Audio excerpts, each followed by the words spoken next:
کام وغیرہ دنیا میں 11 مہینے مصروف رہنے کی وجہ سے قرآن سے انسان دور ہو جاتا ہے. لیکن جب اعتکاف 10 دن کے لیے نکال لیتا ہے, کام کچھ نہیں ہے اس کا, صرف پڑھنا ہے, تو قرآن کریم پڑھتے پڑھتے اب عادی ہو جاتا ہے. بقیہ دنوں کے اندر بھی وقت نکال کر کے قرآن پڑھنے کا عادی ہوتا ہے. اعتکاف کے بہت سارے مقاصد ہیں. ایک تو مسجد سے محبت ہو جاتی ہے. مسجد سے محبت کا فائدہ کیا ہے؟ مسجد سے محبت کا فائدہ یہ ہے کہ اللہ رب العالمین کے سائے میں اس آدمی کو جگہ ملے گی, اس نوجوان کو جگہ ملے گی جس کا دل مسجد سے جڑا ہوا ہو, لگا ہوا ہو. تو مسجد کے اندر اعتکاف کرنے کی وجہ سے مسجد سے محبت, اور انسان کو اعتکاف میں تنہائی کا موقع ملتا ہے. تنہائی یعنی ڈیرے میں چلا جاتا ہے اکیلے, تنہائی کا موقع ملتا ہے. اب تنہائی میں بیٹھ کر کے اپنے گناہوں کو سوچتا ہے, سابقہ زندگی کو سوچ کر کے ندامت اور توبہ کا زبردست موقع ملتا ہے. کہ اکیلے میں بیٹھا انسان, کتنے گناہ میں نے کیے, کیسے کیسے گناہ میں نے کیے, کتنے لوگوں کو میں نے دھوکہ دیا, اللہ مجھے معاف کر. اس طرح ذہن کے اندر بات آنا, اللہ تعالیٰ سے توبہ کرنا, یہ بھی بہت بڑی نعمت ہے دنیا کے اندر. وہ لمحہ, وہ گھڑی جس میں انسان اپنے گناہوں کو یاد کر کے توبہ کرتا ہے, سب سے خوبصورت گھڑی ہوتی ہے دنیا کے اندر, اس کی سب سے خوبصورت گھڑی. یہ موقع اعتکاف میں اس کو ملتا ہے کہ کوئی اس کو بات نہیں کرتے, اکیلے میں بیٹھا رہتا ہے, ذکر کرتے کرتے اب سابقہ زندگی کو یاد کر لیتا ہے کہ کتنے پریشانیاں, کتنے گناہ اس نے کیے, اللہ سے توبہ کرتا ہے. یہ بھی ایک موقع ہے. اس کے ساتھ ساتھ دنیا سے بے رغبتی پیدا ہو جاتی ہے, اللہ کی طرف زیادہ جھکنے کا مادہ پیدا ہو جاتا ہے. زبان اور آنکھ کے گناہوں سے بچ جاتا ہے. باہر نکلے تو آنکھ اپنا دامن کہاں تک بچائے, چار طرف برائیاں ہیں, لیکن یہ اعتکاف میں زبان اور آنکھ کے گناہوں سے انسان بچ جاتا ہے. اور بڑی بات یہ ہے کہ اعتکاف کے اندر معتکف جو ہے, اعتکاف خانہ اس کو خبر کی یاد دلاتا ہے. یہ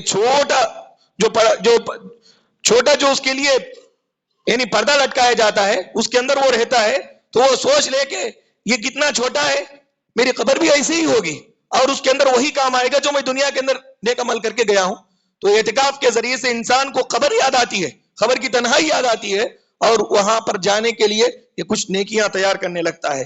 میرے بھائیوں, سب سے بڑی بات یہ ہے کہ حقیقت میں اعتکاف کو اخلاص کے ساتھ اگر آدمی رکھتا ہے تو اس کی زندگی تبدیل ہو جاتی ہے, اس کی زندگی بدل جاتی ہے, اور وہ اللہ والا بن جاتا ہے, دنیا والے سے ہٹ کر کے اللہ والا بن جاتا ہے. اس لیے میرے بھائیوں, اعتکاف کرنے کے لیے, اعتکاف کرنے والوں کو ضروری ہے کہ نیت کو خالص کرے. اس لیے اعتکاف بیٹھے کہ وہ اپنی اصلاح کر رہے ہیں, دکھاوا نہیں ہونا چاہیے, لوگوں کو دکھانے کے لیے, شہرت کے لیے ہرگز اعتکاف نہیں کرنا چاہیے, بلکہ اپنی اصلاح کے لیے, پاکیزگی کے لیے اعتکاف کریں. 20 رمضان مکمل ہو جانے کے بعد 21 کا چاند جیسے ہی نظر آئے, نماز مغرب کو مسجد کے اندر آ جائیں, اور رات بھر ایسے ہی مسجد کے اندر گزارے, فجر کی نماز پڑھ کر کے خیمے میں جائیں. اس کے بعد مسجد میں اعتکاف ضروری ہے, سارا وقت مسجد میں گزارے, بغیر ضرورت کے باہر نہ جائیں, بلا ضرورت کسی سے بات نہ کریں, غیر ضروری کاموں میں وقت کو ضائع نہ کریں. یہ موبائل کو جہاں تک ممکن ہو سکے دور رکھیں. موبائل باہر کے چیزوں سے بات کرنے کا ایک ذریعہ ہے, جہاں تک ہو سکے اس کو دور رکھیں. اللہ رب العالمین کے ذکر و اذکار میں زیادہ سے زیادہ لگا کر کے رکھیں. یہ آخری عشرے میں پلاننگ ہے, عمل کرنے کے لیے پلاننگ ہے. عام طور پر لوگوں میں یہ رواج پا گیا, جو کرنا ہے لوگ وہ نہیں کرتے, آخری عشرے میں جو نہیں کرنا ہے وہ سب کرتے ہیں. آخری عشرے میں کیا ہوتا ہے, جمعہ آیا تو الوداع ہی جمعہ بولتے, اور اس کے لیے روتے, نوحہ کرتے کہ رمضان جا رہا ہے, آئندہ سال وہ آئے گا تو ہم رہیں گے یا نہیں. قرآن اور حدیث میں کہیں بھی یہ ثابت نہیں ہے کہ الوداعی جمعہ ہے. الوداعی جمعہ قرآن حدیث سے ثابت نہیں ہے. اگر کوئی اس کو مناتا ہے تو وہ بدعت کر رہا ہے. اس کے ساتھ ساتھ اب دیکھو, رمضان شروع ہونے کے بعد سے 10 دن ہوئے, 20 دن ہوئے, اچھی طرح سے ایکٹیو رہتے ہیں, آخر میں لوگ کمزور ہو جاتے ہیں. جبکہ حدیث ہمیں یہ بتاتی ہے کہ آخر میں مضبوط ہونا چاہیے, آخری عشرے کے اندر کمر کس لینا چاہیے. یہ 10 دن ہم نے جو گزارا بہت اہمیت کے حامل ہیں یہ 10 آخر کے 10 راتیں. اس لیے ہم لوگوں کو چاہیے کہ اس میں تساہل نہ برتے, سستی نہ برتے, بلکہ اس کے اندر اور زیادہ مضبوطی سے یہ کرے. کیا پتا آئندہ سال رمضان تو آئے گا, اس میں ہم رہیں گے یا نہیں رہیں گے نہیں معلوم. شب قدر کو جو فرشتے آتے ہیں, موت و حیات میں, موت میں ہمارا نام بھی ہو سکتا ہے, تو چلی جائیں گے ہم, آئندہ سال کا رمضان ہمیں نصیب نہ ہوگا. اس لیے ہم کو چاہیے کہ زیادہ سے زیادہ اس ماہ کے اندر, یہ جو آخری عشرہ شروع ہونے والا ہے, وقت کو غنیمت جان کر کے خوب عبادت کے اندر لگائے. میرے بھائیوں, بعض لوگ ایک معتکف حضرات, اعتکاف میں بیٹھنے والے, کہیں پہ بیٹھے وہیں پہ درس شروع کر دیتے ہیں, بیانات شروع کر دیتے ہیں, لوگوں کو نصیحتیں شروع کر دیتے ہیں. اس سے کچھ فائدہ نہیں ہے. فائدہ اس سے نہیں ہے. فائدہ یہ کہ آپ اکیلے بیٹھے ذکر کریں, قرآن کی تلاوت کریں, بالکل ناگواری کی حالت میں, کچھ بھی نہیں ہے, کوئی بھی نہیں ہے, تو 5-10 منٹ درس دینے کی اجازت معتکف کو شیخ صالح عثیمین نے کہا کہ وہ دے سکتا ہے 5-10 منٹ، ورنہ اس کی زیادہ تر عبادت انفرادی عبادت ہونی چاہیے. انفرادی عبادت اکیلے میں وہ اللہ کا ذکر کرے، تلاوت کرے، یہ کام کرے کہ درس برس دینے کے لیے باہر نہ آ جائے، بلکہ وہ مکمل اپنے آپ کو چھپا کر کے اللہ تعالیٰ کی عبادت کرے. اس کے ساتھ ساتھ بعض لوگ کے اندر یہ عادت بھی ہے کہ آخری عشرے میں 7 دن 8 دن ختم ہو جاتے ہیں تو اس کے بعد عید کی ایڈوانس مبارکبادی دینے لگتے ہیں. نہ قرآن سے ثابت ہے، نہ حدیث سے ثابت ہے. عید کی مبارکبادی صحابہ دیتے تھے عید کے دن نماز کے بعد. اب یہ عید سے پہلے 2 دن پہلے 3 دن پہلے سب سے پہلے میں مبارکبادی دے رہا ہوں. یہ سب میرے بھائیوں ہیلا سازیہ وقت برباد کرنے کے لیے شیطان کے نکالے ہوئے ہتھ کنڈے ہیں. یہ ہمارا وقت برباد کرنا چاہتا ہے. سوشل میڈیا ایک ایسا میدان ہے، وہ آپ کو بہت ساری چیزیں دکھاتا ہے، آپ سے کچھ نہیں مانگتا، آپ کا قیمتی وقت لے لیتا ہے. آپ کا قیمتی وقت لے کے بہت ساری دنیا بھر کی خباثتیں دکھاتا ہے. انسان کو چاہیے کہ اپنا قیمتی وقت ہے، اسی وقت کو استعمال کر کے جنت پا سکتا ہے انسان. اب معمولی کاموں میں اس وقت کو ضائع کر دے تو کتنا بڑا نقصان ہے اس کا. اسی لیے اللہ کے نبی صلی اللہ علیہ وسلم نے بیان فرمایا 2 چیزیں ایسی ہیں بہت سارے لوگ اس کے اندر نقصان میں پڑے ہوئے ہیں. ایک تو خالی وقت ہے، خالی وقت کا اندازہ اس کو نہیں ہو رہا ہے کہ وقت کو بیکار گوا رہا ہے. یہ وقت میں عبادت کر کے آپ کو معلوم جنتی جنت میں جانے کے بعد کسی چیز کی ان کو افسوس نہیں ہوگی، کسی چیز کے بارے میں غم نہیں ہوگا. ایک چیز کے بارے میں غم ہوگا، جنتیوں کو غم ہوگا. جنتیوں کو غم ہوگا کون سی چیز کے بارے میں؟ وہ لمحہ جس لمحے میں انہوں نے اللہ کی عبادت نہیں کی، وہ لمحے کے ضائع ہونے کے بارے میں ان کو افسوس ہوگا. اب تو لمحہ نہیں، منٹ نہیں، گھنٹے نہیں، ایام ہم اللہ کی یاد کے بغیر گزار دیتے ہیں، تو پھر وہاں پر ہمارا پچھتاوا کیسے ہوگا؟ ہم اندازہ لگائیں. میرے بھائیو وقت کی قدر کریں. کامیاب لوگ، اونچے ہونے والے لوگ اور اللہ تعالیٰ کی نظر میں اچھے بننے والے لوگ وقت کی قدر کرتے ہیں. وقت کی قدر سے انسان اونچا ہوتا ہے. الوقت کالسیف ان لم تقطعہ یقطعک. وقت جو ہے یہ تلوار کے مانند ہے. میدان جنگ میں آپ جاؤ، تلوار اٹھاؤ دشمن پر، اگر آپ نے تلوار نہیں اٹھایا تو دشمن کا تلوار آپ پہ چل جائے گا. ایسے ہی اگر وقت کو آپ نے نہیں کاٹا، صحیح استعمال نہیں کیا تو وقت آپ کو کاٹ کر کے گزر جائے گا، پھر دوبارہ نہیں آئے گا. اس لیے وقت ہمیں اللہ نے دیا ہے، اس کی قدر کریں. زیادہ سے زیادہ عبادت کر کے اپنے نامہ اعمال میں نیکیاں جمع کرنے کی کوشش کریں. اللہ تعالیٰ سے دعا ہے کہ اللہ رب العالمین ہم تمام لوگوں کو یہ جو آخری عشرے میں ہم داخل ہو رہے ہیں اس میں خوب سے خوب تر جم کر کے عبادت کرنے کے اللہ ہمیں توفیق عطا فرمائے. ہماری عبادتوں کے اندر اللہ اخلاص نصیب فرمائے اور اس کو شرف قبولیت سے نوازے. اللہ ہمیں زیادہ سے زیادہ عبادت کرنے کی توفیق عطا فرمائے، اور جو کچھ ہم نے عبادت کیا اللہ تعالیٰ ان ساری عبادتوں کو دنیا اور آخرت کے اندر نجات اور سعادت مندی کا ذریعہ بنائے. اللہ تعالیٰ ہمارے روزوں کو قبول فرمائے اور ہماری چھوٹی موٹی عبادتوں کو قبول فرمائے. آمین. وآخر دعوانا الحمدللہ رب العالمین. بارک اللہ لنا ولکم فی القرآن المجید ونفعنا وإیاکم بالآیات والذکر الحکیم. انہ تعالی جواد کریم ملک بر رؤوف رحیم رب حلیم. ان الحمد للہ نحمده ونستعینه ونستغفره ونعوذ باللہ من شرور انفسنا وسیئات اعمالنا. من يهده الله فلا مضل له ومن يضلله فلا هادي له، واشهد ان لا اله الا الله وحده لا شريك له، واشهد ان محمدا عبده ورسوله. اما بعد فان خير الحديث كتاب الله، وخير الهدي هدي محمد صلى الله عليه وسلم، وشر الامور محدثاتها وكل محدثة بدعة وكل بدعة ضلالة وكل ضلالة في النار. اعوذ باللہ السمیع العلیم من الشیطان الرجیم. بسم اللہ الرحمن الرحیم. ان اللہ یامرکم بالعدل والاحسان وایتاء ذی القربى وینہی عن الفحشاء والمنکر والبغی یعظکم لعلکم تذکرون. اذکروا اللہ یذکرکم وادعوہ یستجب لکم ولذکر اللہ تعالی اعلی واولی واتم واہم واجل واکبر.